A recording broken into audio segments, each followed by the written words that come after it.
Hi, in today's YouTube video we are going to discuss about a real enterprise grade banking application and its architecture.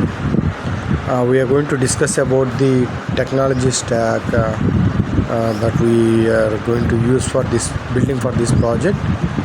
We are going to cover microservices architecture, Spring Boot, JWT security, transaction management, event driven processing, database layer, distributed communication, logging, monitoring, real banking flow.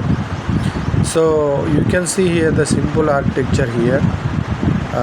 Customer request for transaction, it will come to the bank app UI, and the first entry point is API gateway service, which will have all cross-cutting scenarios like authentication and authorization, logging mechanism. You can see through API gateway it will call authentication authorization system, and it will verify using a OTP or JWT token, and from there it will communicate rest of the banking modules. Retail banking services, back-end banking service. You can see here transaction management, beneficiary management, account summary, loan management, request management, profile management. All these will come under retail banking services, because these deal with card, mutual funds, KYC. All these modules will be handled by these retail banking services. Back-end services also there, reconciliation module, account management, ledger management, policy management, compliance, customer analytics. All these will come under back-end banking services. CRM modules, marketing, threat and fraud detection, regulatory payments. You can all these services will come into there. We are going to explain the high level services for now, and after that I will explain you the real time banking application covering all features. You see, first thing is API gateway. Infrastructure we require is Kafka, RabbitMQ, should be up and running. Redis database for catching up and running, Postgres or Oracle databases, MongoDB, Elasticsearch, Prometheus plus Grafana. You need all these services. So the project structure will look like this: API gateway, authorization server, account service, transaction service, ledger service, notification service. Common library is a security, DTO exceptions. Infrastructure is Kafka running on your machine, Redis and logging. JWT authentication service, you can see we need JWT service and user services. We need to generate a token for a particular user, and it is returning the authentication service.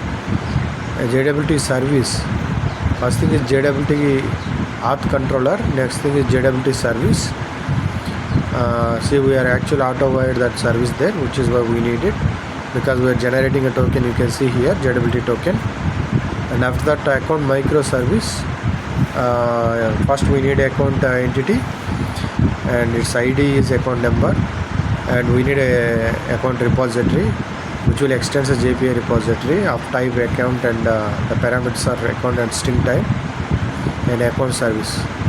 For now we are actually rendering the account data through account service, because we auto-write the account repository. You can see here we are just returning what we are doing. We are just creating an account, and we mark this method @transaction, because we want to make this create account method as a transactional. It follows the transactional aspect.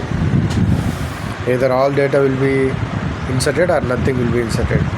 If something goes wrong, it will be rolled back, right? So money transfer is post mapping. You can see we created a simple post mapping method.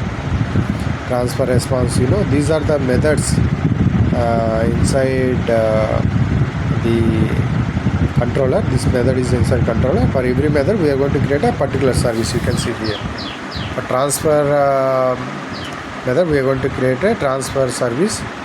We are auto wiring account service, and we need a Kafka template as well. I will explain why we need a Kafka template. You can see first we are fetching a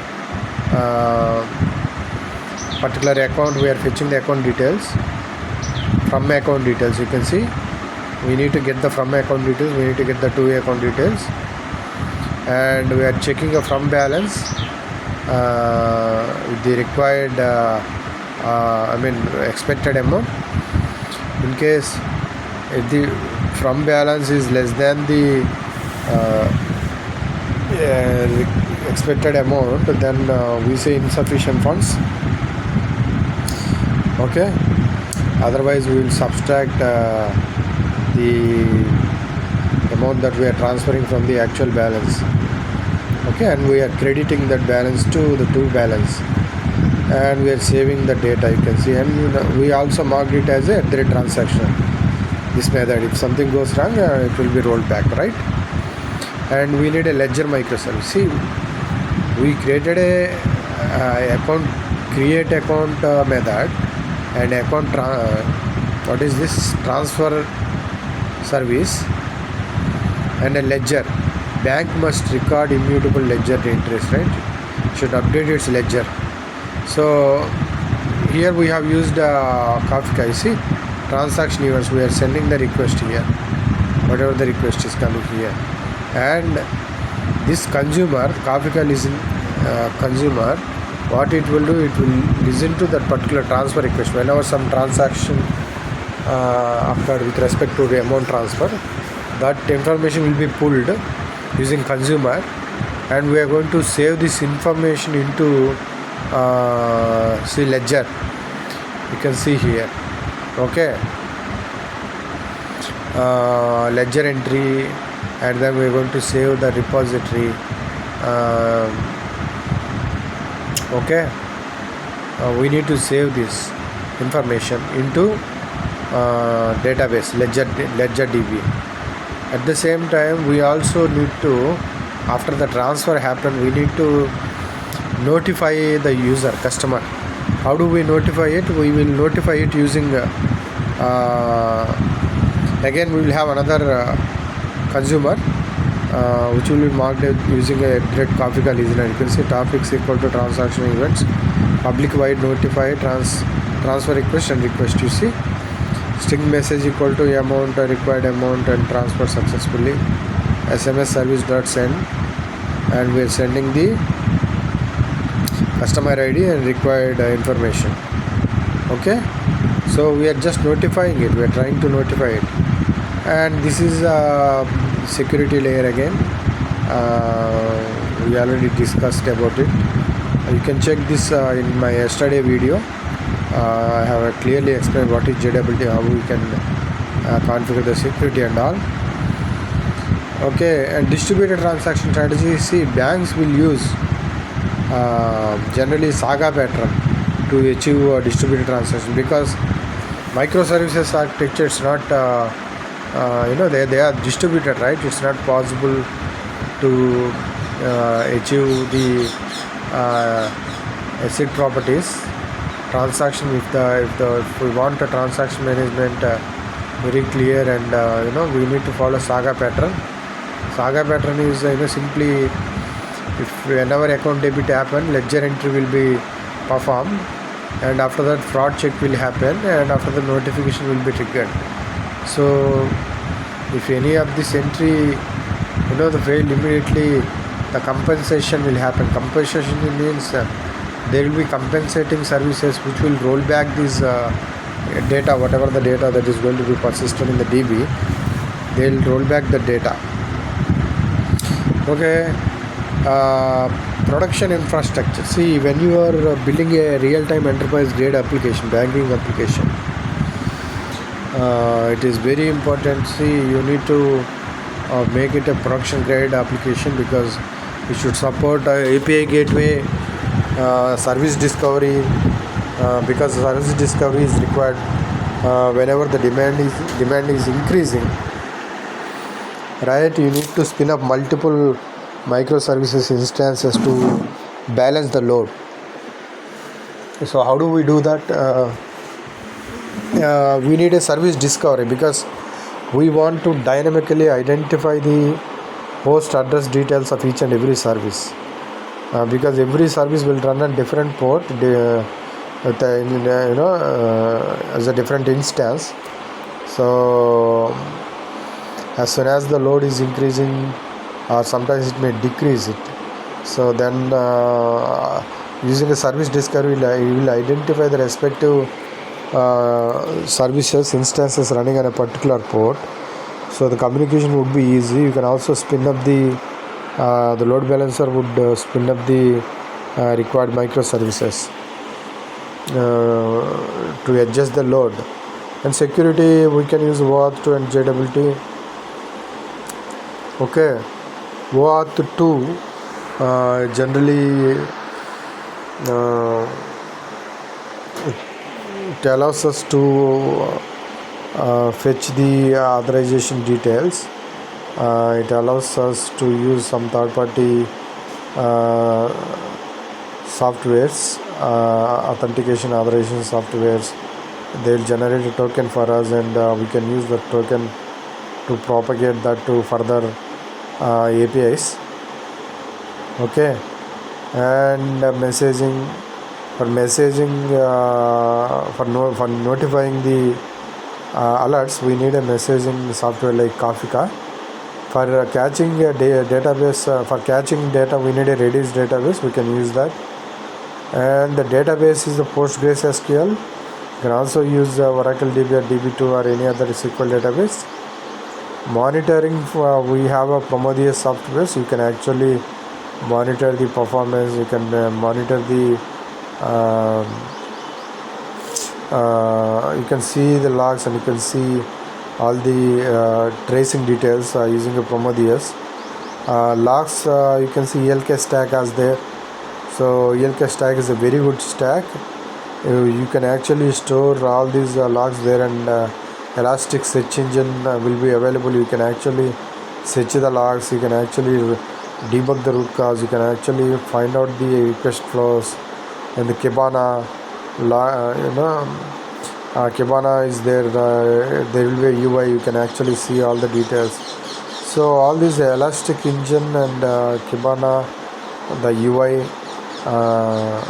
Logstash, so all these will be integrated as a single system. So it will be ELK stack. We generally use to monitoring the logs, for tracing the logs. You can do. You can also search it, because it will be very faster search engine. ELK stack. You will get millions of volumes of data will be generated every day if you are using complex application, right? So you need to monitor the logs. You need to see what is happening there. So there the ELK stack would be very useful.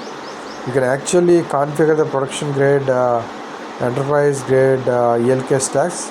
So some of the complex banking applications, they prefer to use the ELK stack for banking application, because you can clearly see all the details with respect to the logs, what's happening with the components and services inside your application. And for deployment, you can use a Kubernetes cluster if you want.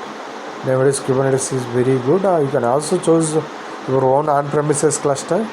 Most of the banking application, they prefer to have on-premises cluster instead of cloud or some other API, but you can also use a Kubernetes cluster nowadays, because pods management is that can be automated easily. So the pods can be they'll be we can easily spin up the pods, and we can destroy the pods, and based on the load, so load balancer will increase or decrease the instances of the pods.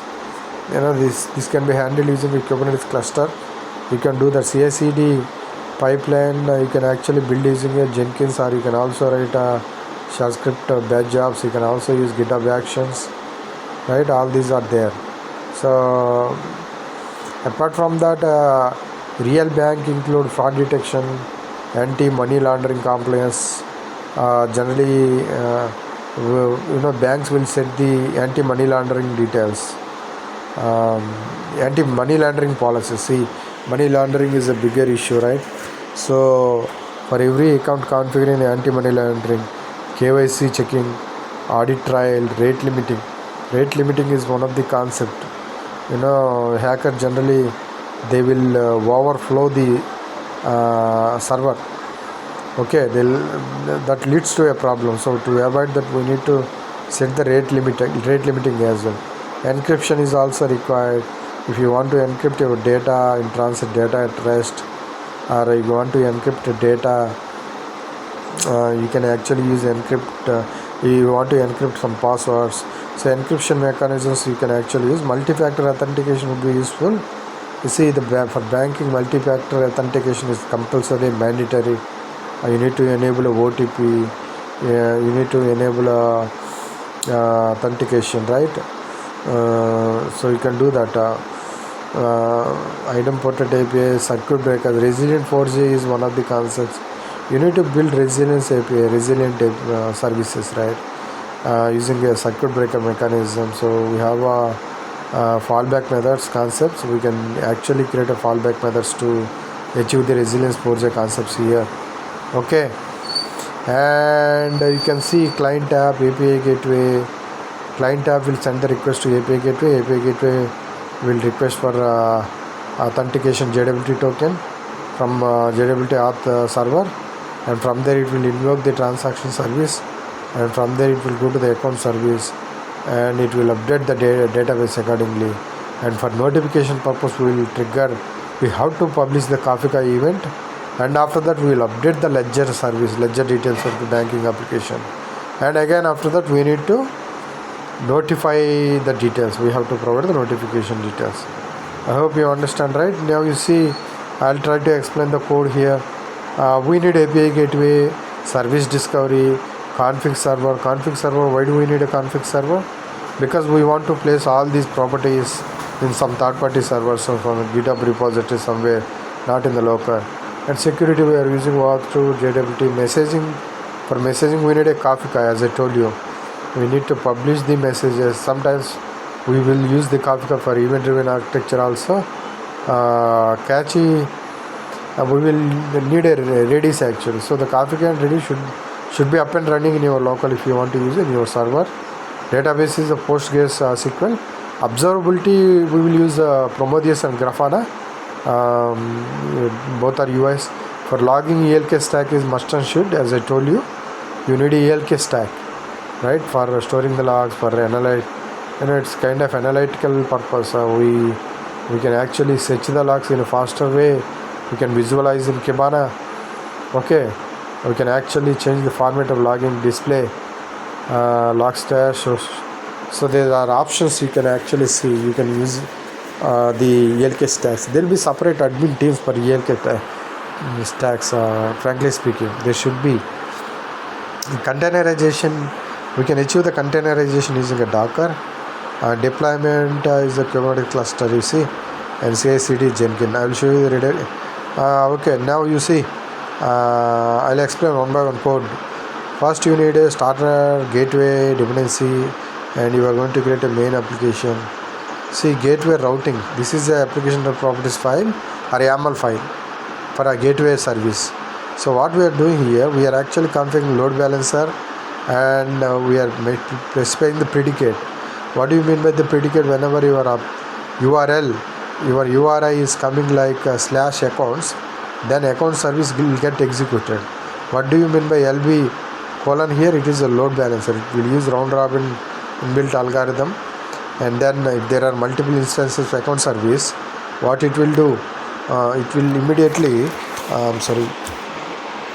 it will immediately load balance the request, number of requests to respect to instances of the account service. In the same way for transaction service, we just specified only 2 services for simplicity. You need to specify all the services in this way. Next thing is the discovery service. We will use the Eureka server. Spring Cloud Starter Netflix Eureka server is there. You can actually use that server. You need to enable the Eureka server, and since it is a Eureka server, right, register with Eureka, you need to mark these 2 properties as a false. Register with Eureka false and fetch registry false, because this is a server, Eureka server, not the client. If it is a client, you need to mark them as a true. So for config server we also need it because we want to save the properties in some central configuration, right? So @enable config server, and inside that you need to specify the actual GitHub URL where you are actually storing your config repo configuration details, right? So when you are running application, automatically the config server will fetch all your configuration details from this particular GitHub, and it will load all those config properties into config properties files. So okay, Kafka messaging you also need it because we need a Kafka transaction event producer. We are marking it as a service, and we need to automate the Kafka template. Kafka template will act as a publisher. We have a published transaction. You can see just Kafka.send off the transaction event. You need to publish that event there.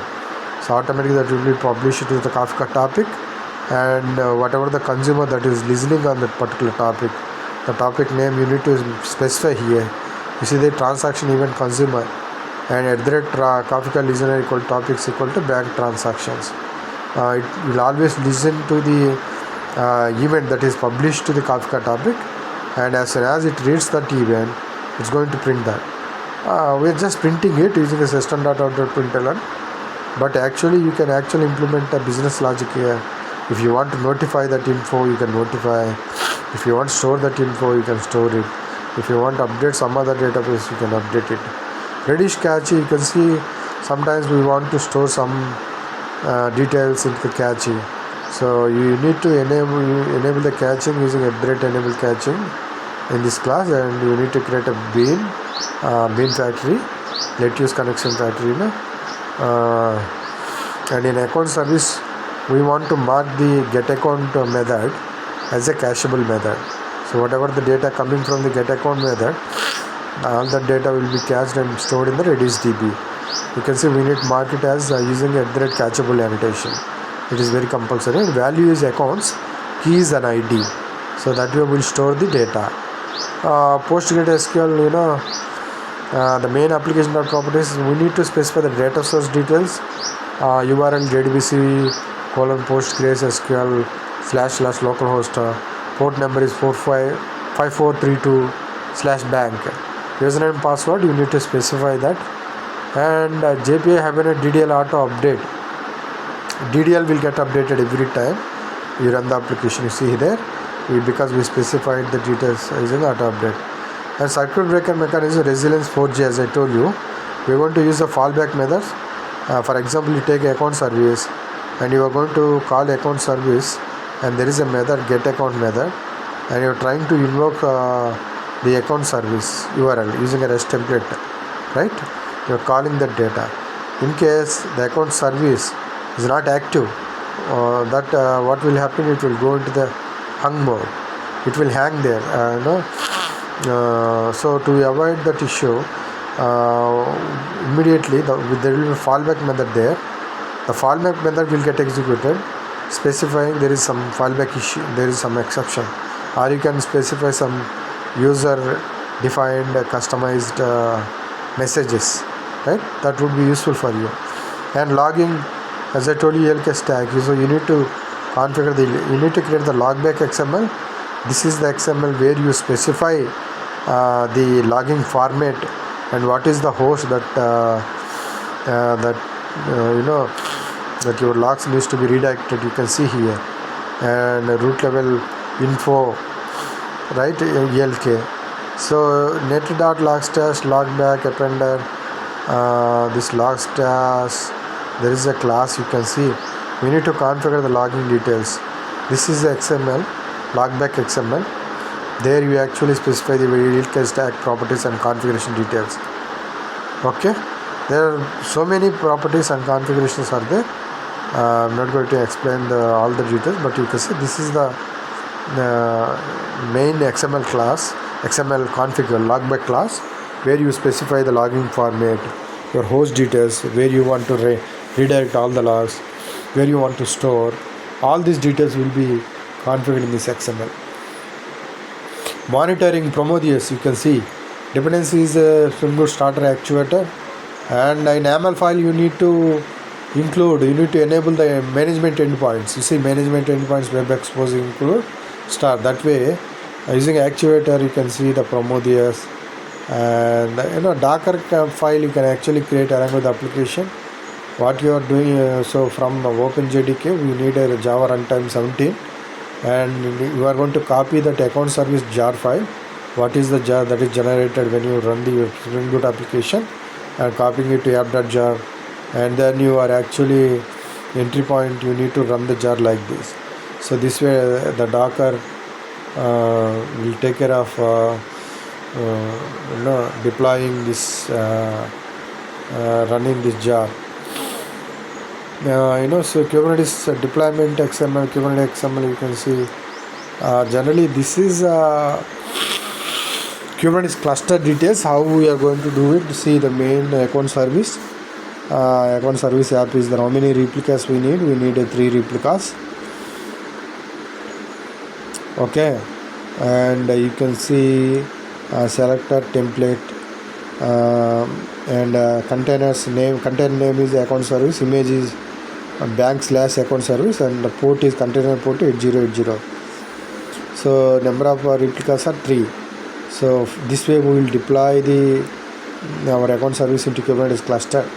Okay, this is the XML we will use to deploy the application is there. Deployment by YAML file. Deployment YAML file, you can do it in multiple ways. Deployment YAML file, one of the ways to deploy the application. Kubernetes service, account service, cluster IP. Cluster IP, there is a concept for cluster IP, I am not recollecting it. There will be one IP. See, this IP will point to the multiple pods running inside the cluster. So there should be a cluster IP for the services. I think I will explain that later. Cluster IP. So CI/CD pipeline, Jenkins. How you are going to deploy it in Kubernetes cluster? You can see here. First you need to write the Jenkins file. Stages. First stage is build. So for the build you will use MVN clean package. After this Docker build, you need to build Docker image. So you can see stage Docker build is the Docker build -t bank/account service. After that deployment stage, and in this stage kubectl apply. You are going to deploy this account service. You are using deployment.yaml file. As I told you, you want to deploy it in a Kubernetes cluster. Okay, so the security number 14, you can see what 2 authorization server Keycloak is also one of the best provider, authorization provider. You can use that. TLS mutual authentication, HSM hardware encryption, secret manager. You can also use the secret manager vault for storing your details. Okay, so real production banking stack. See, you can see I hope I almost explained a couple of concepts. It will be useful for you. Thank you for listening. Thank you.